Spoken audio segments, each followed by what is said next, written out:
Kung wala ang Katoliko, wala daw Biblia.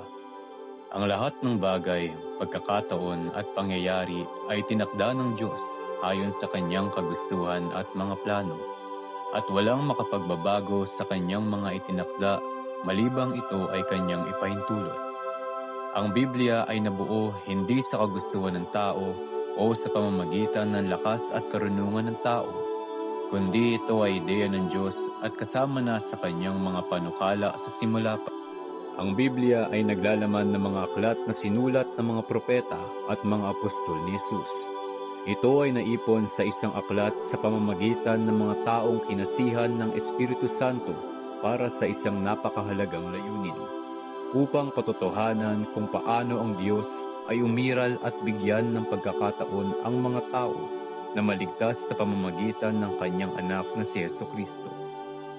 Nabuo nga ang isang aklat na tinatawag na Biblia, hindi para ipakilala ang mga tao na gumawa nito, kundi upang mahayag sa tao ang kadakilaan ng Diyos sa pamamagitan ng mga salitang inihayag niya sa mga propeta at ni Jesucristo ng kanyang sinugo.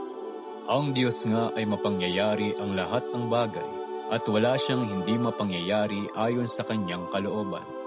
Kaya't hindi marapat sabihin ng tao na hindi mangyayari ang isang bagay kung hindi dahil sa Kanya.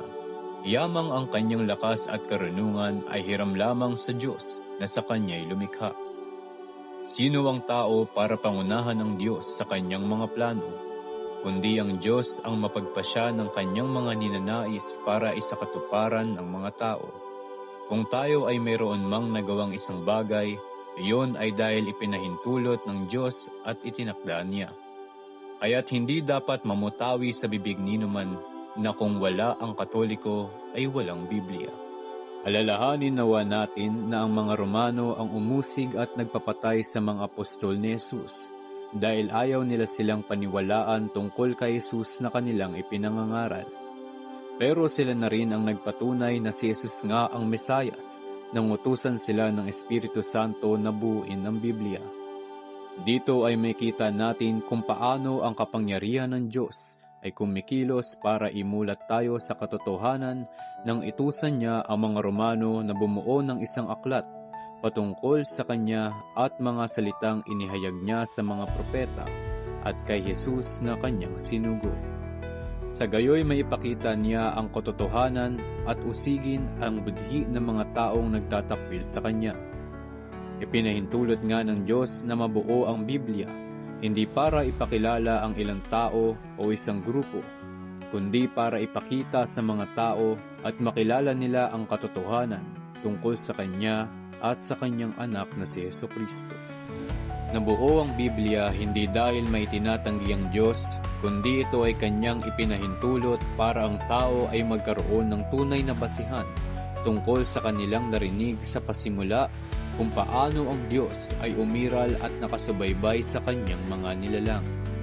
Kung paano niya binuo ang isang plano para magkaroon tayo ng kaligtasan at buhay na walang hanggan sa pamamagitan ng Kanyang anak na si Jesucristo.